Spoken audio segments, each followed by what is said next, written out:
अस्सलाम वालेकुम नाजरीन, मैं हूं एडवोकेट AR सिद्दीकी। उम्मीद करता हूं आप सब खैरियत से होंगे। अल्लाह ताला आप सबको अपने हिफ्ज़ मान में रखे। आज मैं अपने वीलॉग में बात करने जा रहा हूं सुप्रीम कोर्ट के एक लेटेस्ट लैंडमार्क जजमेंट पर, जो रिलेटेड है पार्टीशन ऑफ प्रॉपर्टी, और वो भी वरासती जो प्रॉपर्टी की पार्टीशन के हवाले से, दैट इज़ मोस्ट इम्पॉर्टेंट। तो सवाल ये पैदा होता है कि अगर 4 घर की वरासत हो तो क्या एक वारिस सिर्फ अपनी पसंद का एक घर अदालत ले जा सकता है और अपने हक में डिग्री ले सकता है, या पूरी जायदाद, यानी कि एक से ज़्यादा 3, 4, 5 जायदाद है, वो पूरी जायदाद को अदालत में ले जाएगा और फिर उसके बाद फैसला करवाएगा। तो सुप्रीम कोर्ट ऑफ पाकिस्तान ने इस सवाल का ऐसा जवाब दिया है जो वरासती मुकदमात का नक्शा बदल सकता है।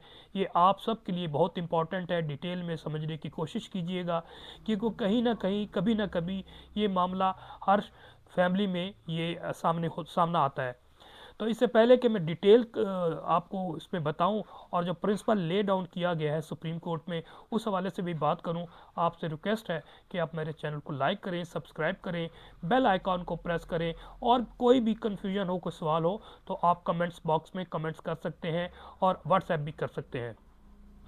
तो आज हम बात करेंगे एक अहम फैसले की, जो कि टाइटल था शहबाज खान बनाम दौलत खान, जो कि फैसला हुआ 19 फरवरी 2026 को। केस के पस मंज़र को सबसे पहले जानते हैं और फिर हम देखते हैं कि ये केस किस किस मरहले से गुजरते हुए सुप्रीम कोर्ट तक पहुंचा। ये कहानी है 3 भाइयों की। वालिद मीर अहमद शाह के इंतकाल के बाद 4 मकानात जो है तरके में मिले। दावा ये था कि ज़मानी तौर पे तमाम प्रॉपर्टी तकसीम हो चुकी है, 3 घर 3 भाइयों को, और एक घर जो है वो मुश्तरका था। लेकिन तनाज़ा उस वक्त खड़ा हुआ जब एक भाई ने सिर्फ इस घर की तकसीम का मुकदमा दायर कर दिया जो दूसरे भाई के कब्ज़े में था। ट्रायल कोर्ट ने जो फैसला है वो हक में दिया जो केस लेकर गया था। हाई कोर्ट ने भी इसको बरकरार रखा। लेकिन जब मामला सुप्रीम कोर्ट तक पहुंचा तो कहानी मुकम्मल तौर पर बदल गई।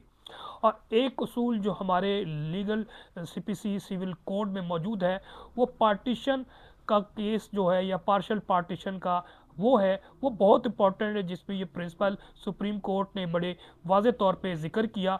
और सुप्रीम कोर्ट ने ज़िक्र किया कि जो पार्शल पार्टीशन है वो आम तौर पर काबिल समाअत उस वक्त तक नहीं होती जब तक प्रीलिमिनरी डिग्री न दी जाए।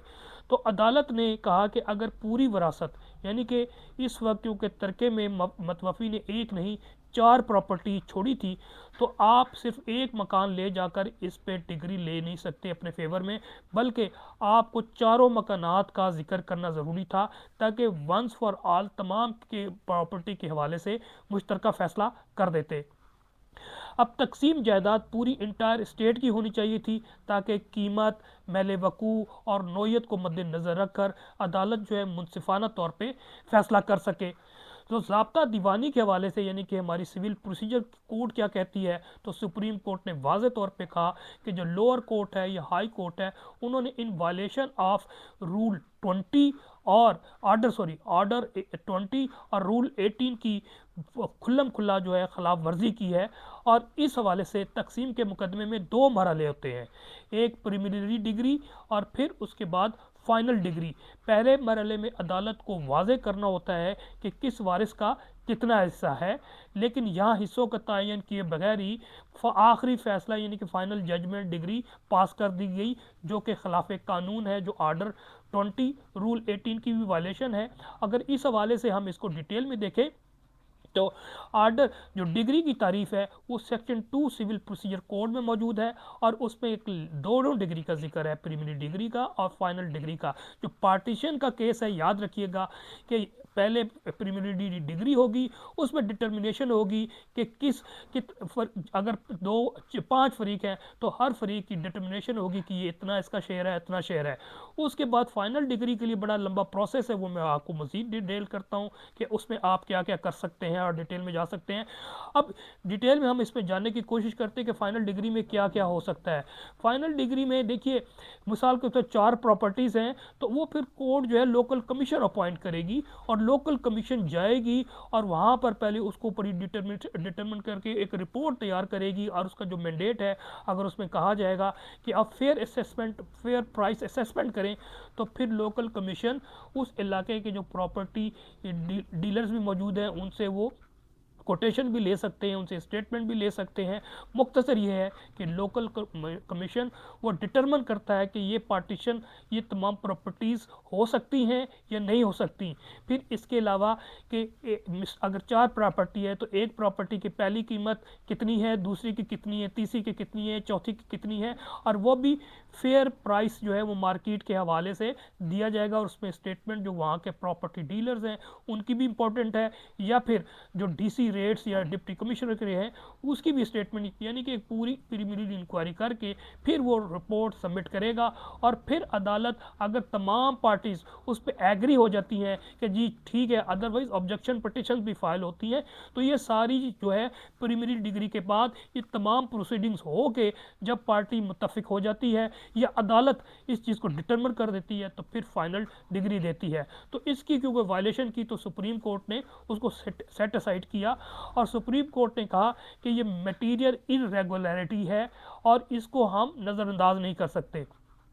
सुप्रीम कोर्ट ने निचली अदालतों के फैसले को कालारंद करार दे दिया, केस दोबारा ट्रायल कोर्ट को भेज दिया, हिदायत की कि पूरी जायदाद को सामने रखकर कानून के मुताबिक फैसला किया जाए।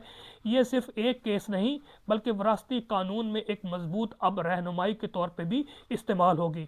तो अमली तौर पे मशवरा अगर आप लोगों को दूंगा तो इस हवाले से आप जहन में रखिएगा कि अगर आप का भी विरासत का मुकदमा है तो ये 3 बातें आप जहन में रखिएगा कि पूरी जायदाद जाहिर करें, यानी कि 1 ऑफ द लीगल ईयर्स अगर कोर्ट में जाता है तो तमाम जायदाद का जिक्र करे, ना कि एक पार्शियल जायदाद। मिसाल के तौर पर 5 है तो 1 का जिक्र कर दे या 2, और 3 को इग्नोर कर दे, तो ऐसा नहीं है, आपने तमाम प्रॉपर्टीज़ का जिक्र करना है। इसके अलावा कभी भी जुज़वी तकसीम का दावा मत करें। फैमिली सेटलमेंट अगर हो जाए तो उसको तहरीरी तौर पर लेकर आएँ, क्योंकि ज़बानी मुआहदे अदालत में कमज़ोर होते हैं। अब इस हवाले से फॉर एग्ज़ाम्पल अगर 5 प्रॉपर्टीज़ हैं, अगर 4 वारस हैं या 5 हैं, वो आपस में फैमिली सेटलमेंट करके प्रॉपर्टीज़ डिस्ट्रीब्यूट कर लेते हैं, तो फिर बहुत मुश्किल हो जाता है कि कोई एक पार्टी जाए और वो कहे जनाब मुझे ये दे, हालांकि वो एग्रीमेंट में मौजूद होता है, उसके सिग्नेचर्स भी होते हैं, थंब इम्प्रेशन भी होते हैं, गवाह भी होते हैं, तो फिर बहुत मुश्किल हो जाता है कि उसको सेट असाइड करवा दें। तो आप अदालत में जाए बगैर भी पार्टीशन के मामलात कर सकते हैं, प्रॉपर्टी जो है इमूवेबल प्रॉपर्टी वो डिस्ट्रीब्यूट कर सकते हैं, लेकिन आप उसको जो है तहरीरी तौर पे बाज़ाब्ता स्टाम्प के ज़रिए जो कानूनी प्रोसीडिंग्स होती हैं उसको मुकम्मल करें, बल्कि रजिस्ट्रेशन एक्ट के तहत उसको आप रजिस्टर भी करवा लें, तो वो बहुत अच्छा कदम होगा।